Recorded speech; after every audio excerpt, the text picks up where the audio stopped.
Well, Kelly, it's an awesome place you have here. Thank you. It's great to see you again. Oh, man. Every time we come up to Montana in the fall, it's just it's kind of overwhelming to see this part of the country.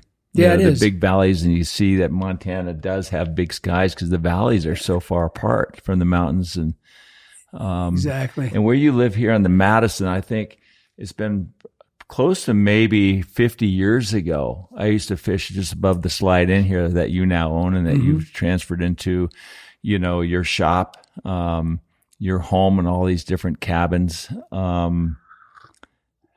Your life is quite amazing when you take a look at it, from the outside in. The 3 books that you've written, your flies are incredible. You got, I think you mentioned 500 fly tires tying Something your like bugs. that. Yeah, 3 It's books. a bunch of them. Do you ever think back like, wow? Sometimes maybe a little kind of. Did you ever dream of No. of getting this Not really significant? Not so much. I just enjoyed it along the way and kept plugging along. Right. I mean, I always knew I wanted to be in it. You always want to be doing well in what you do, but it can be.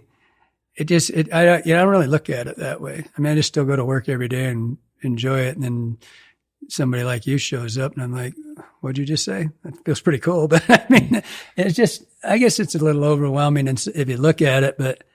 It's been such a tight community, everybody's friends like us and Brian and whoever, who you're going to do. Brian O'Keefe, I think you're going to do an interview with him. And I mean, it's just kind of a tight knit.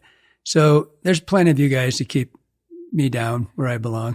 And I never really thought about it as being anything other than just having a good time while I went along. Right. But I think that you are really, really driven. Yes. You're a factual guy. Possibly OCD in a lot of ways. I mean, we just watched your clinic this morning, and it is very cut and dry. Yeah, it's very definitive. You have refined this art of streamer fishing. Aside from the success based on these flies and based on your success, how would you describe yourself? That's probably driven's for sure. I mean, always was kind of a early up and first on and all that kind of thing, but driven for answers, not driven to be necessarily the first or the winner, like all the diving and all the friends that I associated with trying to make, garnering everything I could off of them. But I wanted answers on it because it just felt like that was the only reason to be there. I couldn't, I guided most of my life and I guided a lot and hundreds of days a year. And it was, to me, it was just, I wanted to know why. And, like you with the tarpon, when we were talking earlier about that, offside eye and, when the, not bringing the fly to it, those kind of answers aren't free. You don't get those free. And you don't get answers that we talked about this morning by not immersing yourself in that stuff and surrounding yourself with the people that do the same thing. And so the driven's for sure. I mean, I don't like downtime but I do very few things, the fishing's alwa's been the thing, the passion. And so it was never casual. And the casual part of it, fishing's very casual. I mean, you get to go fishing, right? But always the question, what if I did this? What if we did that? Can Nikki do this? Can you do this? Can I do it? Can I make Nikki catch a fish? She hasn't done that. And can I make you catch one? And then how do I make the fly suitable for both of you or something like that, but not like people like you, but people that, as a guide, you're a teacher. And so I was driven to, can I help that average angler? And then the real kudo, the real thing is when somebody at your caliber says, wow, I learned something. And it can be one thing. I mean, it doesn't matter. Right. If you've done anything for an extensive period and you can put one more arrow in that quiver, that's like a giant kudo. And that was kind of where I was always like, just maybe there's one more answer, right? And just kept going with that. One of the things that I find interesting is that at a certain stage of your life, whether you're a fisherman or a skier or whatever, you become comfortable with that level. And you kept pushing that level and pushing it, even though you were catching a lot of fish and a lot of big fish. So your mind is insatiable for knowledge, for sure. But you had a big life before streamer fishing. How did you get into the streamer part of fishing? That was twofold. I mean, started out with the dry. I was very fortunate. I've been asked that a lot, actually, about, and I think part of what happened to me, I was in the right place at the right time. That was a big thing. I grew up in northern Michigan, but I was a child, a teenage kid when Swisher and Richards came out with selective trout and trout strategies, which just, in my estimation, and Doug just passed last week, it was what a great inspiration that guy was. And so, Doug Swisher. And so I'm there, and I had a mother who had put me in those places. My dad, I've told you, was a guide in 1940, but he didn't really fish that much. He was a baby boomer, but he put me in the line with people. And so I was lucky to have those people and be driven and be in that place at that time, because fly fishing in the trout world just skyrocketed during the 70s. And it was mostly because of those books and a couple other hatches and things. And we became very dry fly, and fly tying took a quantum leap forward for exacting things, exacting duplicates and knowing entomology and speaking Latin and dry flies, right? And then that's also in the infancy of Great Lakes steelhead, even though people don't realize steelhead have been in that lake for, I believe, 11 years before we brought brown trout to the U.S. They put in there, and they sat totally on nothing. Nobody fished them. And like I said, my grandparents owned the headwaters of the Pure Marquette. My dad was a guide, and I said, how is it that you did not know there were steelhead in the Great Lakes until the 60s? I mean, you weren't out fishing them in the lake. None of that happened. That all happened in 68 with the return of salmon, and which created an enormous industry back there. It's one of the first billion-dollar industries ever created in a single year. And it was boat sales, lure sales. When Howard Tanner put the salmon into the Great Lakes, they had no idea they were coming back. Well, they came back, and it made a boom, right? Downriggers were invented, Big John Emery and stuff like that. And so I'm happy to be there. And it wasn't really until the late 60s, early 70s, people started fishing steelhead with a fly for sure. I got the article in there. And it was Tom Nobbs, and it was an inside cover, or the cover of Detroit Free Press, pretty big paper. It says, "Man catches steelhead on fly." Like, holy shit, right? What's that? And so I happened to be just there in the place, and there's so many questions. Like, where are the steelhead? Why? We knew they were there in the spring. We didn't know they're in the fall. So you got all these things, and you got a handful of anglers, John Klusing, Walt Grau, John Hunter, handful. I mean, literally less than a dozen, Ray Schmidt, just guys that were in there at that time. And they're all superstar anglers, right? And everyone seemed to be pushing forward, just driving and driving. And so it allowed me to be in a realm of people virtually unknown. I mean, when you know nothing, everything you know, it's kind of like a light year, right? It's like, right. Woo, figure that one out. And so the dry fly and the steelhead was where I made my name. And the steelhead thing had to do predominantly with, who's from Aspen, Larry Elliott. He was a guide there and worked for Fothergill's forever. And Larry Elliott heard about me fishing winter steelhead, and he came back to fish with me. And then he told John Randolph, and John Randolph contacted me. That's what got me in that circle, because nobody was doing that. And we were using traditional trout flies. We were fishing just small caddis, little white stone flies. And so that's going along. The dry fly thing is doing its thing, and you're designing patterns, and that in the old days, that's kind of how fly shops existed, is you had your patterns, right? And maybe you tied those flies, or you had them tied, but it was geographical. You were famous geographically for your flies, and that's how you started. And then you guided, and you stepped out and, gained notoriety from that. And then I got lucky again, because it was just, I don't even know how Larry got a hold of me. I have no idea how he heard it from, because he was in Aspen working for Chuck Fothergill, and somehow got back to me. He's from Indiana, but I don't know how he got to me originally. That circles to John, who he was friends with. And so then it just went on from there. I had the Troutsman Fly Shop, and then we got to ride some booms, like the movie and shit like that, which was, very short lived on that. And then the streamer thing. So that was that, right? And that was just regional, local kind of guy.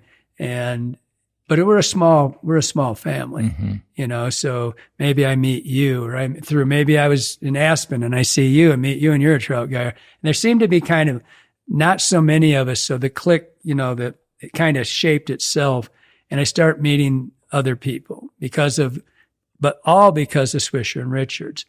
And then the TU 25th anniversary was in Traverse City, and I was the only guide.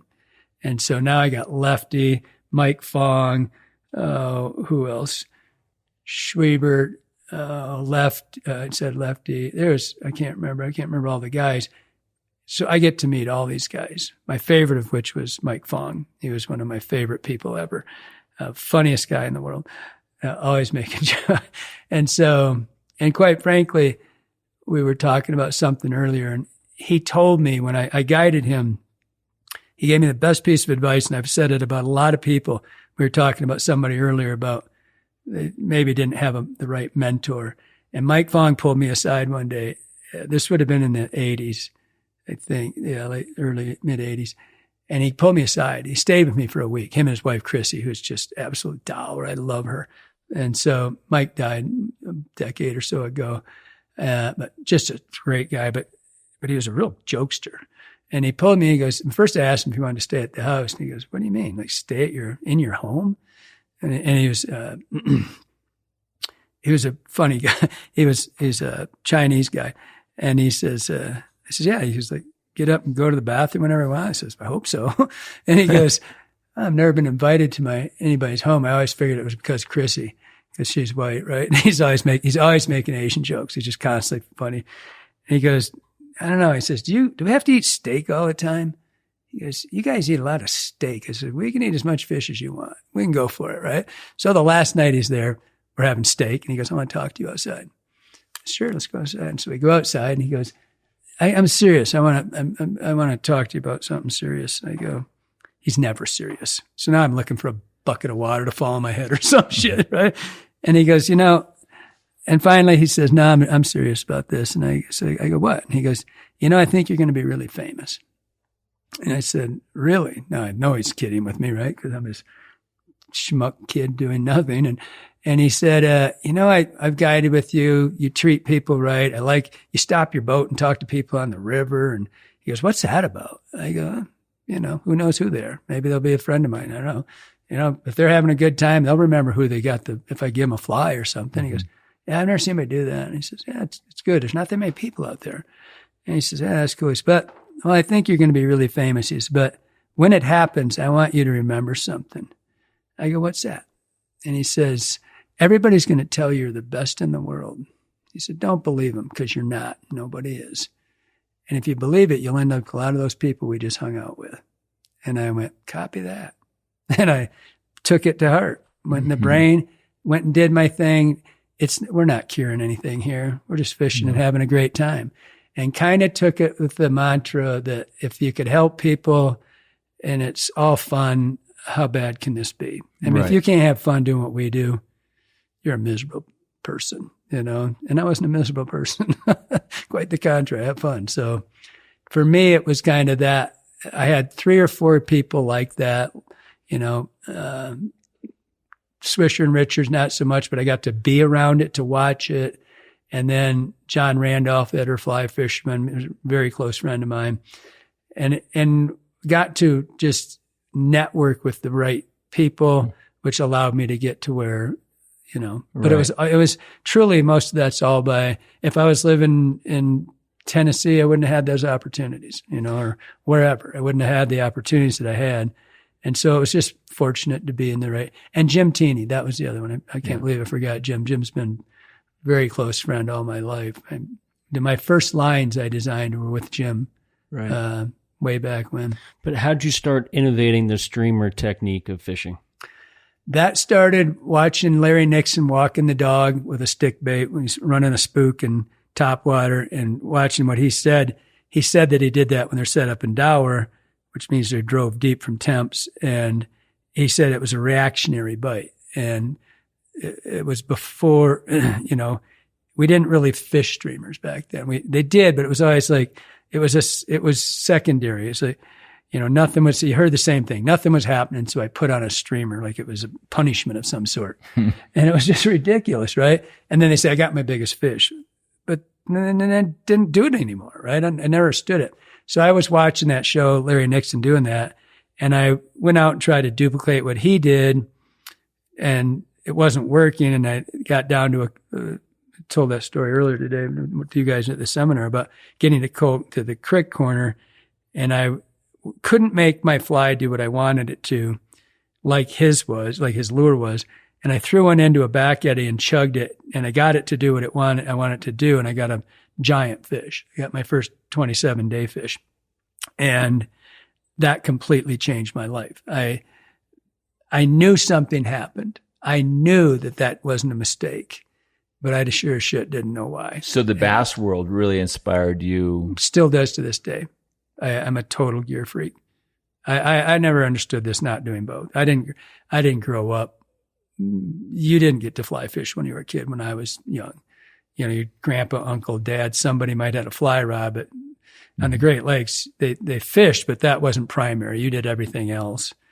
And so the bass world just intrigued me. Especially because it's same at the bass world. It's in its infancy too. I mean, you go back to Roland Martin, who started the whole designated zones and where they weren't certain. They used to just fish, right? It wasn't dissected like it is now. And they're so good at what they do, so good. And so I would watch that. And mind you, at this point, we're still trying to figure out all the hatches of the world. And so and these guys they've gone through their color phases. They're 10 years past all that stuff and what color, what fish sees at what depth and all that. And they're going into wavelengths and other things that we're just catching on to.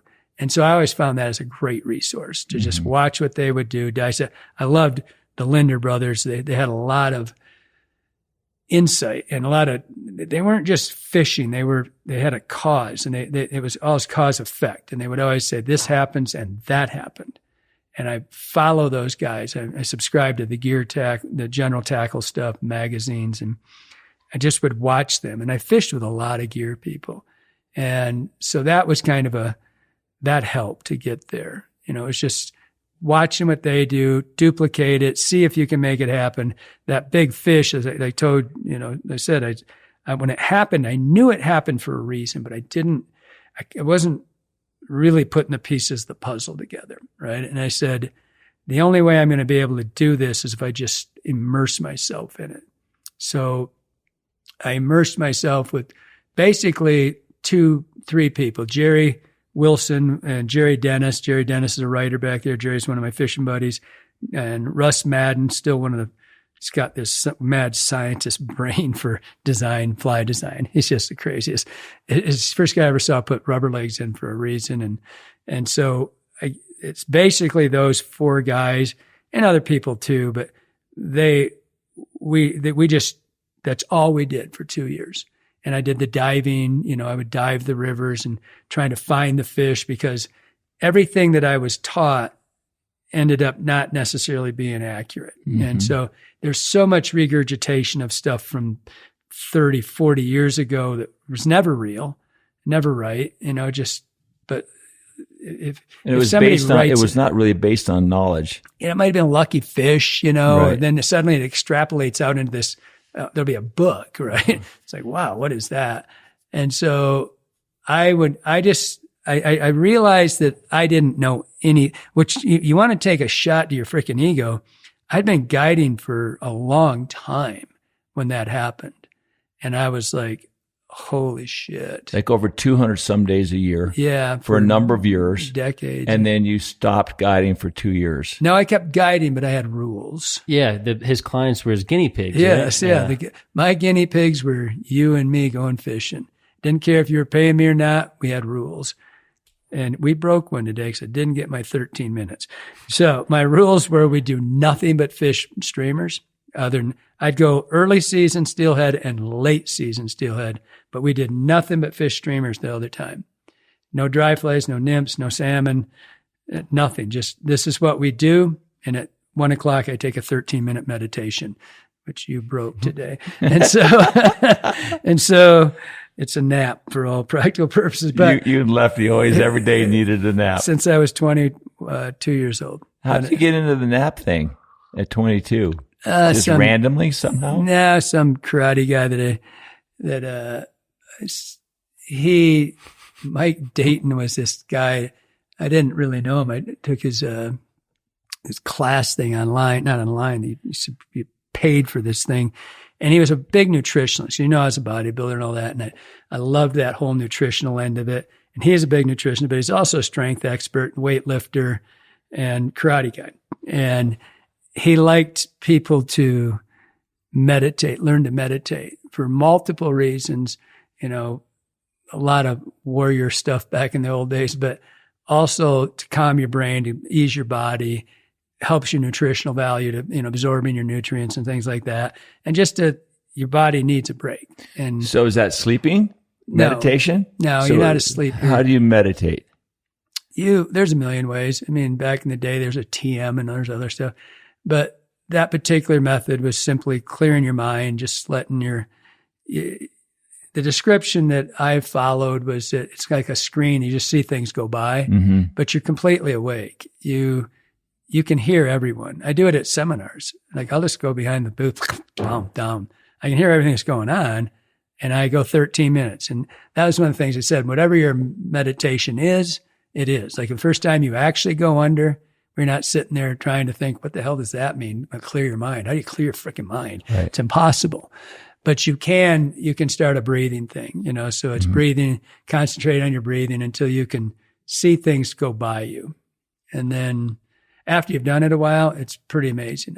I'm in complete REM, if that's what it is, in about 3 seconds. Wow. And it's to the point where, like, if you lay wrong, your joints almost invert, where you're just but yet you can hear everything. If you came in and you clacked a gun, I would know that I better wake up, right? But it's that letting it go. And the first time I did it on the river, I was with Herm Thomas, and I think it was Herm Hensenkamp. I can't remember. They're giving me shit about this. And I said, you guys go fish. I'll be out for 13. I'll lay down. And they said I lay down. Hour later, I get up at 13, clean the boat, go fish, and come back. I was like, we got to go, dude. We got to get to the landing before dark. They were out for 40 minutes. And they're like, that's the greatest thing ever. Yeah. But it's just that. It is what it is. So, but we did, as the fishing goes, the whole thing was that we guinea pigged it. And I said it in the seminar this morning that one of the things that, like Johnny, who is just a superstar guide, he's my head guide for 18 years. Well, not 18, but he's been here for 18. And we would go fishing and I would have this fly on and it's kicking ass and I'd take it off. And I still do that to this day. If I'm filming, I'm going to try to put fish in the boat. But if I'm just fishing and this thing's working, I immediately take it off and see what doesn't work. That takes young anglers that really bothers them because they want to ride that pony all the way through. You know that's working. You don't have to wonder. Okay. Yeah, you're okay not catching fish.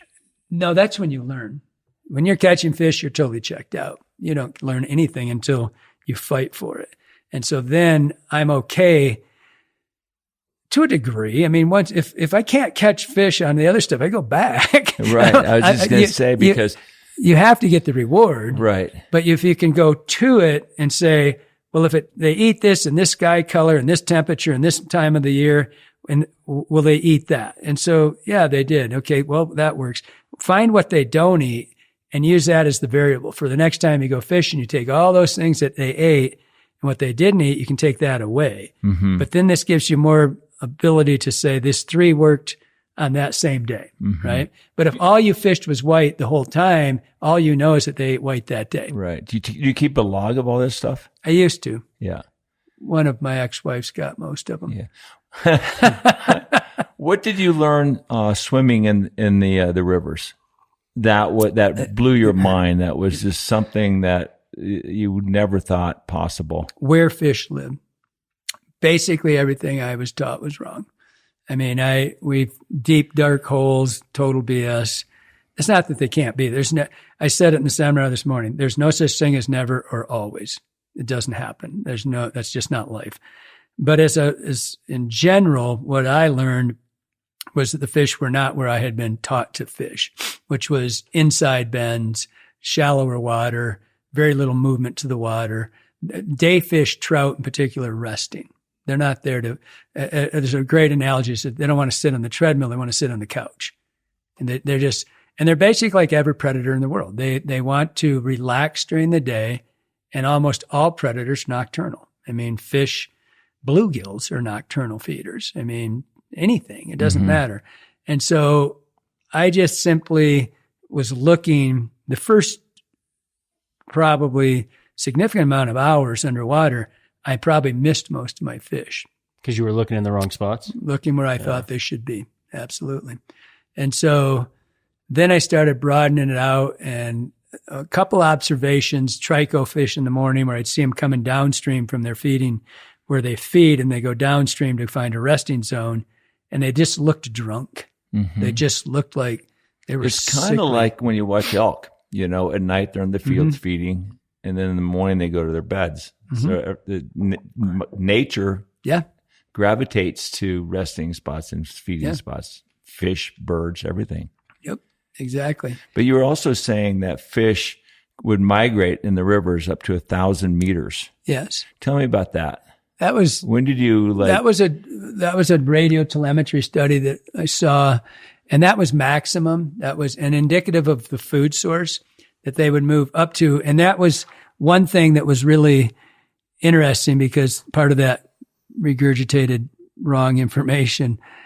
The common knowledge in the 60s, 70s, 80s, maybe a little, was that predatory fish lived in very small spaces. Like one said 5 feet, and nothing could be further from the truth. In all my diving, I never saw a fish in the same spot twice, which is, I saw them in the same, and I used the same terminology. I saw them in the same neighborhood, not in the same mailbox, right? They go to places that are comfortable for them to rest. And so when they can rest there, they don't, because like you said, the elk goes up and they bed out, right? And so they come down, they're feeding all over the place, and they go up and they lay down. All nature does that. We're not made to run all day. And trout, because they're in the water, everybody thinks that they're just going all the time. Well, they go and they just basically hang out in the daytime in resting zones. And that's what the diving found. That's what I found from the diving. That 1,000-meter thing, that was a maximum. Like they could go that far looking for food. But that means that they're not sitting waiting for food. And that's the difference between a predatory fish and just a trout, 18, 20-inch pissant that's about to become a real fish. But they're still running the treadmill. They're still more active in the daytime, or equally active. They're still all nocturnal, but they're still going to feed at night, but not like the adults do. The adults, that's what they do. Do you ever catch real big adult fish on small bugs, or mostly your big streamer stuff? Big's relative, 3 inches, although we've got really big fish and they break all the rules. They can eat if it goes by them and they're hungry, they're going to eat it, right? So like I've got a micro dungeon too. They're that big, which is for the trout spay guys, and they're running those things. And so that's numbers fish, not big fish. Right. I thought it was interesting, Kelly, when you said once they reach 22 to 24 inches, they become straight meat eaters. Pretty much meat eaters. Right. So they're not eating hoppers. Not very often. All rules can break. Sure. You can do it, but you'd be hard pressed to find one that I just almost never. Yeah. And it depends a little bit on your river too. There's freak rivers, but as a whole, and again, my job was to duplicate this. Right. It wasn't to say I got a 26 one day. This year, this month, what? How many? No, I got one. Well, let's do it again, right? That's what, You have to pattern them. Yeah. Figure out what makes that happen, and where the fish are is the most important. If they're not there, you can't catch them. It doesn't matter what you throw. And if they're not where you're fishing all the time because you're used to fishing where your juvenile fish are, and there's nothing wrong with a 20-inch fish. That's a great fish, right? But a 22-4 pretty much become exclusive meat eaters. And it just, like I said, I've done mounted thousands of fish. Finding bugs in a fish over 2 foot just doesn't happen. It's interesting with the slides. You showed some fish that were eating snakes, long snakes. Yep. Deer dicks. Yeah. Mule deer dick. Mule deer dick. That's crazy. 16-inch fish. Yeah, absolutely insane. And that long? 11-inch brook trout with a 35-inch snake coming out its butt. I mean, that tells you something that they'll do. And they don't want to sit this. They want to just eat one time and be done with it. They don't want to have to do this 25 times and sitting eating that biomass it would take for a fish to say you got one 12-inch rainbow, like 100,000 bugs, right? So what's the difference? Who's going to do that? You're going to eat the neighbor's kid right here. Boom, you got it done. I'm going to go lay down for 2 days, maybe 3. I caught a December 23rd brown trout. I caught it on the Jordan River. There was 3 foot of snow, and I hooked it deep. I can't remember what I was fishing, but I hooked it deep and I killed the fish. It was a 19-inch brown trout, and I took it home because I would go out and kill a fish on the 23rd of December. I usually like to find a 4-pound steelhead, and I would have it for Christmas Eve dinner. I just loved it, right? One fish, and I bake it like a turkey. And so I get this brown trout, and I'd already got my little steelhead.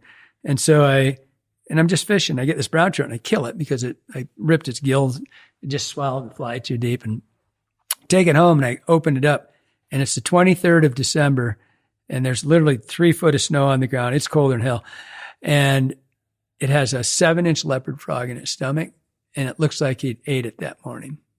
So I don't know how long a fish, I mean, I've read other things in optimal temperatures that they could, digest that in 3 to 5 days, probably be actively searching in the 3rd day, 5th day, they might still holding some of it.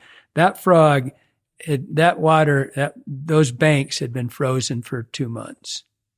I don't know if he'd been in there for 2 months. I don't know if a bank, I have no idea. I got no way of knowing. Did a bank just break loose for whatever reason? Here comes this frozen frog and he ate it? Or was he going to hold that frog for maybe a month? And so that's the whole idea, is that they're going to eat as much as they possibly can and then not eat. They don't get on the treadmill. They just walk over to the couch and sit there. And so that's the whole idea of eating half their body length as often as possible. And so that brings you to trying to target where those fish would be. So if they're successful, you probably don't have much of a shot. But if they're in that transition zone, they didn't get one, or they're on the end of it, you need to find those fish if you're going to get the giants. But we tend to fish where we catch lots of fish and hope that there's a big one there. That was my mantra: hope less, hunt more. Hunt your fly, go where your fish are. You're not going to necessarily Nikki, you do a lot of trout fishing. If you think about how many 25 and 30-inch fish you see in a season. Not one. It's a rare thing. People act like that shit happens all the time. I told you that today, that all over the world I speak and they tell me I catch these fish all the time. That's what I didn't say in the seminar, was that luckily I listened to Mike Fong. Don't believe them. Don't believe that shit. Nobody catches them all the time. Nobody shoots a 390 bull all the time. Nobody does that, right? And I mean, you got to put your time in, but you don't catch them putting your time in fishing where they're not. And so if you've never got one, it's probably not your technique. It's you're not where the fish are. If you fish all the bonefish flats, you don't get a lot of tarpon, right? Yeah, sure. They're not sitting with the bonefish. You got to be in the right house. Yeah. And so as an angler, and that was the whole driven thing. That was the hundreds of hours of diving and all that freezing water and all them freaking snakes and shit. And it's like, go figure that out. And that's what I was doing. What was the most alarming thing, other than the fish were living in areas that you least expected them to be? Alarming, like what? I mean, like maybe how to design these flies. How would you want these flies to swim? Well, did that come from being underwater by chance at all? Not so much. Could you talk about the Hertz wavelength? That's fascinating. Well, that was later in the thing. That was Okay.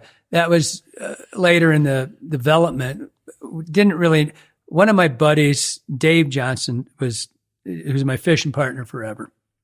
Super genius. Like I told you, I write books with crayons and got a room temperature IQ. He's got about a 2 million IQ, right? And he was the first one to say, I says, I think they're, and I had the whole wavelength thing. He goes, no, it's like a Hertz wavelength. And he explains it to me, right? And then he gives me the resources to go look it up. And I'm like, holy shit, this is exactly what's happening. I knew the MEP spinner was not a minnow pattern, right? I knew that wasn't real. Doesn't look like a minnow. Yeah, nothing. I asked people, what's that look like? A minnow. I'm like, yeah, a freaking blender. It's going around 1,000,000 miles an hour. But I knew from watching fish respond, like, boom, you could feel them. You could see that you could see a spoon in the Great Lakes, and you can see a steelhead or a brown trout out in the lake. Boom, they track it. They knew it was something. And it's a long ways from them, right? So I knew it was there. Then he gave me the resource to do, where to figure it out. And that's when you start dissecting it. And the wavelength thing and the whole fact that they're nocturnal feeders. How does a fish see something? Brown trout love to live in pitch black. They would be just fine. And there's a lot of studies done on fish that are blind. That's why fish feed at night. Yeah. Because they have access to fish that, like a high sunny day, a tarpon won't eat a mullet on the beach. They eat them under the bridges at night. Yeah. Because they can actually get to the food source. So Right. just like the brown trout in the rivers, at night, everything is susceptible to dying. They go looking and they're hunting. That's what they are. They're hunters. They go hunting for it. And if they could go there, if they had to see them, obviously it'd be pretty hard, right? But they can feel them running and they can feel bugs swimming. They can do all that. And so the wavelength thing was more of the react. That's when I started going back and I started finding other things from General Tackle and find articles about this thing and emitting this wavelength. And in the bass world. Yes. And in the muskie world and some of that. And so I started adding it up. Like what was the one that was so amazing was the one that talked about the tail of a 3-inch, the flutter of a 3-inch minnow being able to be tracked for so many, hundreds of yards. And it didn't seem feasible. But then I read one about krill and whales chasing. And then I read one about killer whales and seal migrations. And it's just, everything just keeps adding up. It's nature. It's just, we try to outthink nature, It's like no, that's not what it is. But it's simple. And it really is. It's something, when you build the S swim into, there was another one, I didn't mention it this morning, but there's another study I read that said all predatory fish swim in a C and all prey swims in an S. And an S doubles your acoustic footprint, right? It's kicking that wavelength out more because it's doing this. Whereas a C is a predator who doesn't want to be detected. Because it goes both ways. Everybody can feel everybody, right? Mm-hmm. And so the pike, for example, swims in a long C. And so, but all of the juveniles, Dudley, wake up, sleeping dog. And so the juvenile, like pike live on, muskies in particular, love juvenile pike. Well, as they grow, they get longer, but they get to a certain length, they get deeper. Mm-hmm. And the deeper they get, the more the C they present because they become ultimate predators, right? So it's a give and take. And then if you go to the visual aspect of a prey, as a minnow goes like this, he gets a double refraction. So, you look at a minnow, he doesn't reflect light to you until you put it in your hand, you make him shiny instantly, right? But if he's in the water, he isn't that reflective until his body starts moving. And now he's got, on each end of that C, he's, the curve, the S, there's a refractive light value that's triggering to the fish. It's out there. So you got the minnow, he's swimming like this, and here comes Mr. Shark with the big long thing and just interception, right? So that's how you got to the design of the jointed fly? No, that's not how I got there. I wish it was that technical. I got there because we kept missing fish, and we were using hooks like this thing, but our hooks were that long. Carrie Stevens trolling hooks, that long. And we're seeing one hook. Our flies actually got smaller at the beginning. And so we kept seeing these fish. And one in particular, I watched this big ass brown, man. He was huge. And it was a Carrie Stevens trolling hook. It was a number 5, I think. It was about that long, 5 inches or so. And it was a chartreuse woolly sculpin, which is just a woolly bugger with a wool head. So it'd be a woolly bugger with that size head on it, right? And I throw it out there, and this monster eats it. He eats it in about this much water on a flat. I mean, there's just nothing you would say that was where a fish should be. If before all the diving and stuff, you would have never even thrown a fly over here, right? And he eats it. It might have been that deep. And so, but it was just a soft spot in this bank, and it comes out, eats it. It's a big fish. It's a 7-pound fish. And it eats that fly, and it's literally sticking just like this straight out the front of its mouth. And I hit that thing. I mean, I jacked it. I stripped hard as I could, and I drove it 2 turns like this, just jacking that thing. And I was using an RPL plus Sage back in the day, which was just an acronym for broomstick. This thing just didn't flex, right? I should have been able to, and I watched that fly go like that, and that's all. It had that fly sticking around, and it just bit down on it, and I couldn't move that fly. And I mean, hard as I could, jack, and he just turned. He went like this one time, like third time. He went this way, that way, this way, and he opened his mouth, and I got the rod right in the forehead. I mean, never even close. And thank God, it was a chartreuse fly, right? I saw it sticking out of the front of his face. This was Chris Gamble and Mark Mackel, I think. And I think we were buddy fishing then. I can't remember, but I saw it let go, and I get the rod in the head, and I went eating the freaking head. And we went back, we immediately, and I was talking to Russ, and we start going to doubling up, right? Articulating. And we did not invent that. It's such, somebody wrote some article about, I said I invented this shit. It's such a crock of shit. I've been doing this forever. I have in my second book, there's a picture of a 1954 Advanced Fly Tire Herders catalog, triple articulated streamers. This isn't something I invented. I was born in 59, so I'm a little bit late, right? And so here's this fly, and Russ he's an incredible designer, incredible angler. You just don't get better than this kid. But anyway, we start doing flies, and I put a hook on the top of the fly and then tried to make that work, and they kept pushing it over. And then we went to the short shanked hooks, and part of it was saltwater, because I kept looking at that, and the Clouser minnow is such an incredibly perfect hooking fly. You just don't miss fish on it. All these little tiny short hooks. So original ones were B10S's, I think, in the front, and I did that original TNA bunker style fly, which is what I wanted to bring to the saltwater. I was going to bring some of those and try to revolutionize saltwater like it needs my help. Not hardly. And Russ did the original circus peanut, and that was on a 3X long hook, probably a number 6 or 8. And it was 2 of them. The day we went out, it was kind of like the first day I fished the zoo cougar it should have been illegal. I thought, oh my God, this is not right. This is not, oh my God.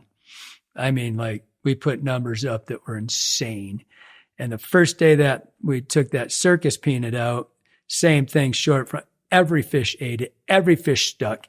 We didn't have a 50% increase. We had like a 90% increase. So 2 things here. Let me ask you. So did the articulating fly help inspire more bites because of the action? Yes. And 2, the hook performed better. Placement of the hook. So you doubled your odds. And that was, and then, even though in 1954, you look at some of those flies, I can pull the book up and show you the picture of it, but you look at that, most of those were trolling flies. They weren't active. None that I know of were actually designed to streamer fish, right? But they were there. So the placement of the hook, and the S swim of the the articulation is what creates the wavelength, which doubles that up, right? Because one's a pushing. When it wiggles, that's because you got to get in that distress zone of the wiggle, right? And that's what, when you start putting those deceiver tails back there and they start flopping all over the place and just that much, that's a doubling your effect. But knowing the fact that they eat, you and I were talking about that trout has no way to put the minnow in its mouth. If they don't get it by the head, and if it's maybe that long, they can maybe suck that fly in. But for the most part, if they eat a real one, they have to kill it and let it go. And I've witnessed this 3 times personally where I've seen them drop a fish and spin downstream and catch it. It's crazy. So they kill it and let it go downstream. Think about how a trout, if he T-boned, if a 25-inch brown T-bones a 10-inch rainbow, how's he get it in his mouth? He hasn't got any freaking arms. Got to turn it around somehow. How are you going to do it? You got to kill it and let it go. And then you go downstream, and the heaviest part of the mass is downstream. The fish is going to start floating down, and they get below it, and they start sharking, and they go, whoa. They just eat that thing head first. It's just that simple. I mean, because think about it. How would it possibly get it in its mouth? Can't push it in. Mm-hmm. If you let it go, it's still, if you're in the current, it's still pushing around you. Right. Unless you had it, and even if you had it in the head, by the head, and the rest of it's over here, how are you going to get it to go? Right. Can't. And so they let them go. And that's a lot of that bashing hits where you get a hit and you're like, oh my God. And you think, how did it possibly let go? It bit it and tried to kill it, tried to stun it, right? And they just bash into it, and then they go down and find it when they stun it. Yeah, you're talking about short bites. They don't short strike. They either bash the shit out of it or nothing. There's no game in it. There's no game. There's no win in coming up. And why would you tap at something, right? They just don't. Juvenile fish, you take a 12-inch, 13-inch brown, it's like a 13-year-old boy. You're just dumb, right? Mm-hmm. Just, yeehaw, doing dumb shit. But a real fish they don't live by being dumb. They live by instinct. Animals get killed in the wild if they're not doing what they're supposed to. And so do fish. Do you notice that with trout, it's okay to have that streamer coming at that outside eye?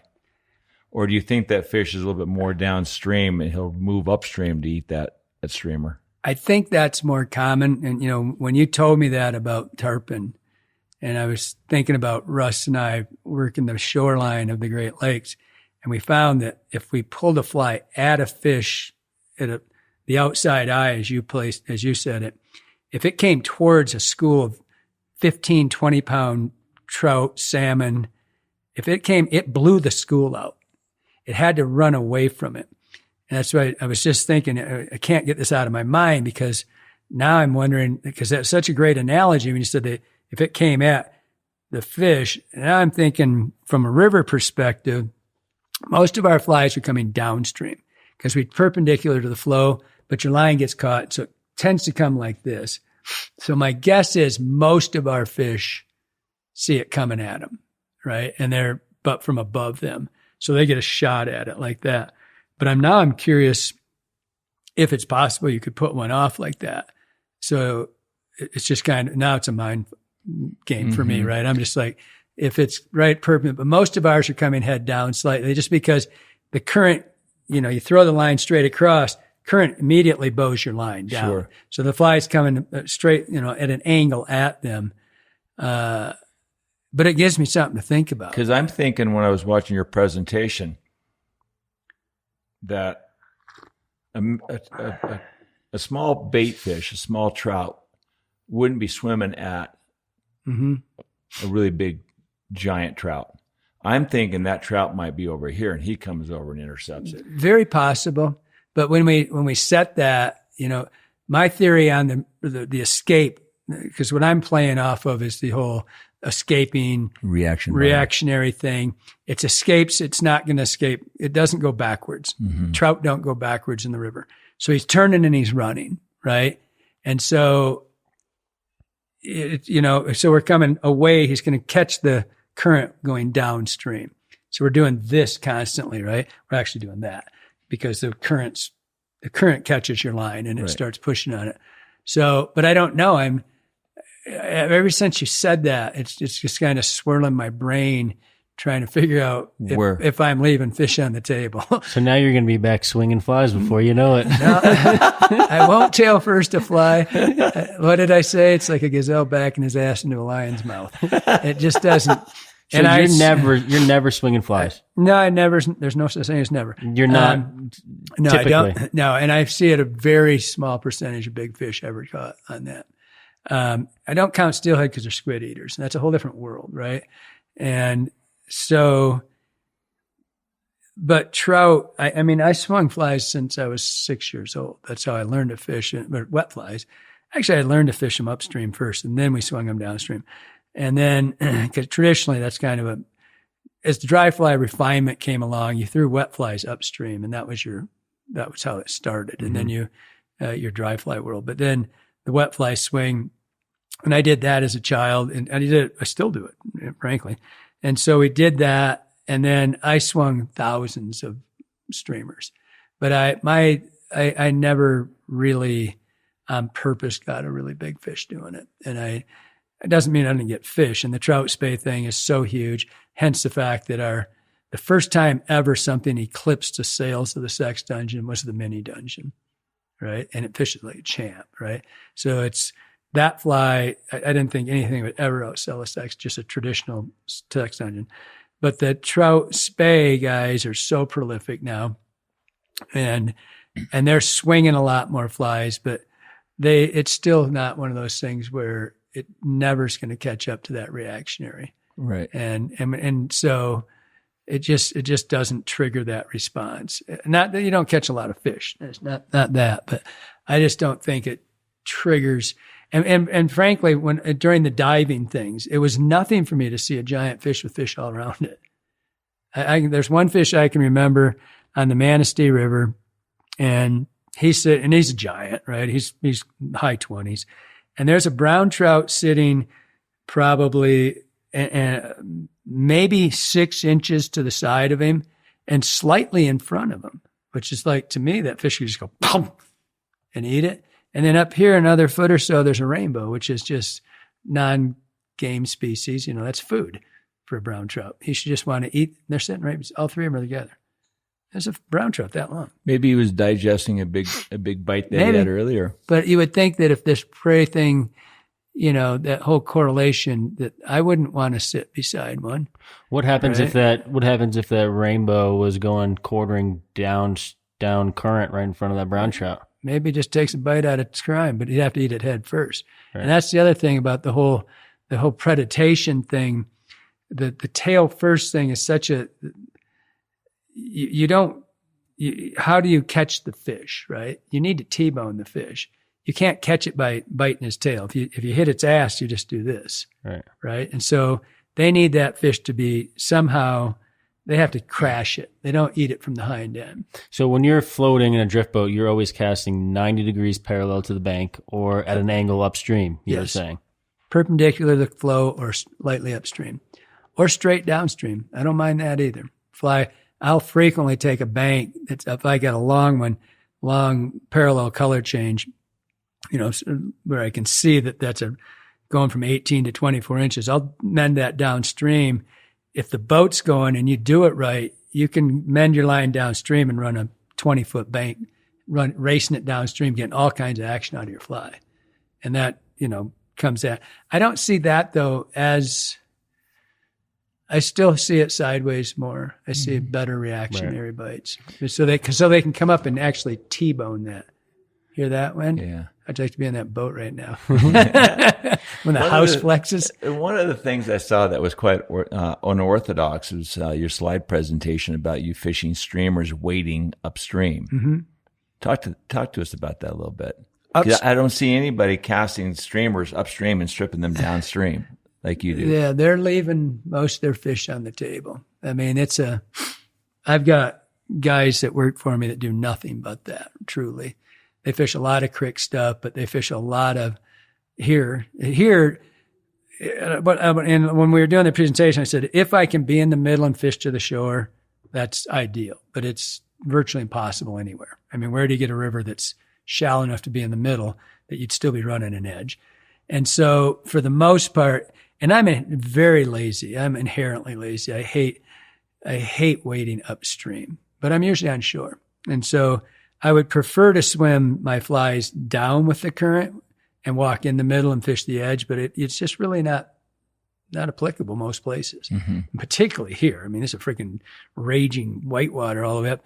But your fish, I also made a comment about 10% of the fish or 90% of the fish occupy 10% of the water. And that's usually going to be closer to shore, right? You got more holding water and resting areas. And so to address that, you're generally fishing upstream and you're doing really short retrieves, like 6 or 8 feet. If you're a superstar, you might be able to keep control of 8 foot of, especially in water this fast, right? But those fish are banked out for the most part, sitting in those soft buckets, and they're waiting. They're not really necessarily waiting, they're resting. And so here comes this fly, and it's coming downstream. And I think it was Kurt, I can't remember who asked the question. He says, do they just come up and eat them? And it's really rare. It's usually they turn on it. You'll see a complete body swing and even turn around and eat it going behind them, right? It's triggered that response. And so, and all my crick fishing, that's the only way to, and I'd say crick, I mean something less than 20 feet wide. And you just walk upstream, and you get infinite, when you're a crick, you have infinite control of everything because you can be below it. You can cast to either side of the river. You could go up the middle if you wanted to in some of those places, and you get to hit all the bank stuff. So you're coming at probably a 20-degree angle straight down from the bank, right? And I would say there's one creek where the boys fish, one of my managers, Matt, and Braden, my camera guy, and to see the number of high, mid 20 fish that those boys put in the hand a day or go over to one of the spring creeks and watch them work that over. It's pretty staggering. Spring creeks with streamers fishing upstream. Yeah. Very sacrilegious. We did a podcast. I know. Let's take this methodology to the test. See what happens over there. Yeah. We might be hung. Yeah, you might be. Boy. I told you this morning, I had a lot of people in the early days tell me that I personally was ruining our sport. And I had some pretty big name guys tell me that this streamer shit might as well be throwing crankbaits and night crawlers. And I was the Antichrist, right? And so, but it's so active and fun. Once you streamer fish, it's real. And nobody tends to believe this, but I prefer to fish dry flies over anything. Give me one thing I'm going to do. I'm going to go walk down that bank and I'm going to fish dry flies every night. And I love it, right? That's how I was born, raised, all that. But it can damn well be boring as shit. And you go out and you start throwing something reactive that size and you see a 2-footer, your life changes immediately because a passive dry fly is really cool. Get the perfect cast and you get that beautiful eat, all that. It's very poetic. It's like symphony music compared to Ted Nugent. When one of these son of bitches eats that thing, it's like Stranglehold playing in your mind. It's just a unbelievable guitar rip. It's like, and it's like, whoa, my life just changed. And it's like, holy shit, right? As opposed to a great dry fly eat's a great dry fly eat. But it's not rock and roll. It's not rock and roll. It's the difference between holding hands and dropping one. Bang! It's like, how do you like that? And when you started catching these big fish on streamers, didn't you get a lot of people saying like, oh, that's great, you can catch them in your river, they won't eat streamers in my river? All over the world. Everywhere I've ever been, Nikki, everywhere in the world I've been, they've told me, including this river. When I moved to this river, the Madison River, shit, back home in Michigan, they tell me they don't eat them on this river.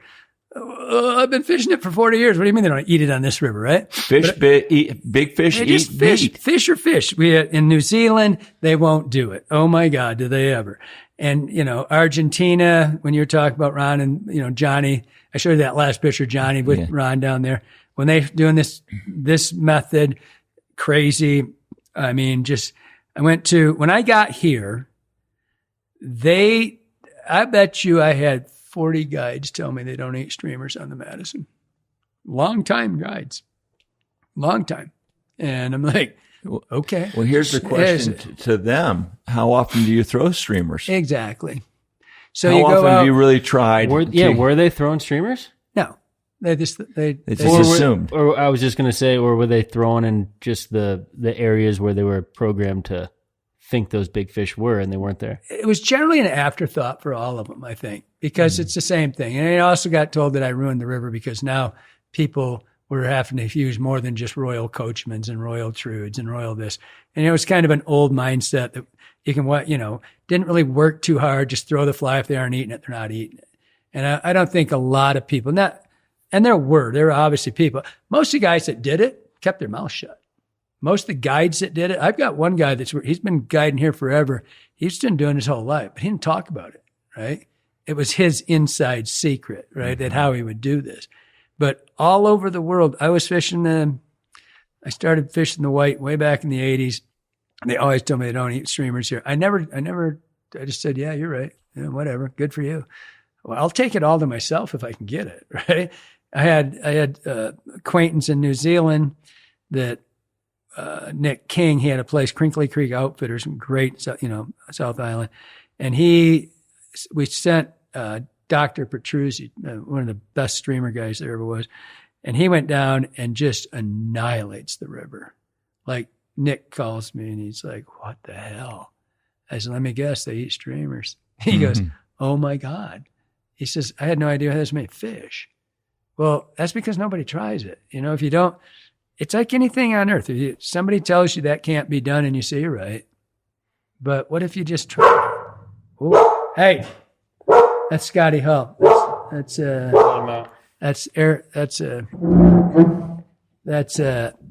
cardiac air Scotty. With all his wheels and everything still working. Where were we before that rude interruption? About your influence. No, about Nick Hall. Yeah. There was but everywhere everywhere I've gone, and without exception, truly, don't care what state, don't care what country, I've been told they don't do that here. And it's just flat out wrong, and it's flat out because they didn't try. There's a bunch in New Zealand. It's almost like a cult, it seems like. There's one guy down there, Peter, that's just kicking ass, and he's trying it, and he's doing really amazing things because he's actually trying it, developing his own system. But if all we ever did was passively swing a bucktail into we'd still be doing that, but there wouldn't be that many big fish. If somebody were to just throw streamers, muddler minnows or whatever it might be, would they be successful? Yes. Or is it important that they have more of a sophisticated fly, like what you offer? No, I don't think so. I think I still fish muddlers. I like them. I did a show, 3 weeks ago, traditional only. And we used floating line, Mickey fins, Braden, my camera guy, his grandfather called the Royal Coachman the Montana bucktail.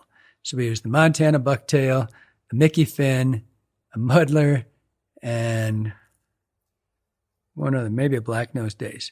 And we went out, we threw dry lines. I Carolina rigged it with a swivel above it on some of them, which I love to do that. For people that like to do that, to fish a dry line, you run a swivel and about 18 inches below it, and I put a 3/16 tungsten bead above that.